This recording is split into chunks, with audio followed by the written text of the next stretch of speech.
বাংলাদেশে দ্রুততম সময়ের মধ্যে একটি গ্রহণযোগ্য নির্বাচন হওয়া এবং সেই নির্বাচনে যুক্তরাষ্ট্র ও ভারত কিভাবে সহযোগিতা করতে পারে তা নিয়ে সম্প্রতি দুই দেশের জাতীয় নিরাপত্তা উপদেষ্টা পর্যায়ে বৈঠক হয়েছে।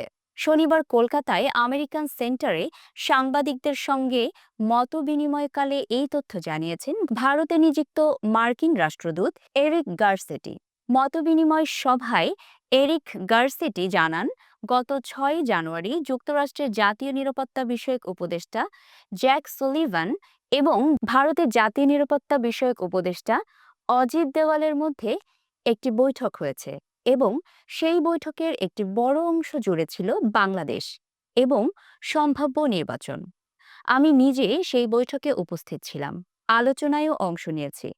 বাংলাদেশ ইস্যুতে আমাদের আলোচনার মূল বিষয় ছিল নির্বাচন, কিভাবে দ্রুততম সময়ের মধ্যে বাংলাদেশ একটি গ্রহণযোগ্য নির্বাচন হতে পারে এবং এক্ষেত্রে যুক্তরাষ্ট্র এবং ভারত কিভাবে বাংলাদেশকে সহযোগিতা করতে পারে, এই নিয়েই মূলত আলোচনা হয়েছে।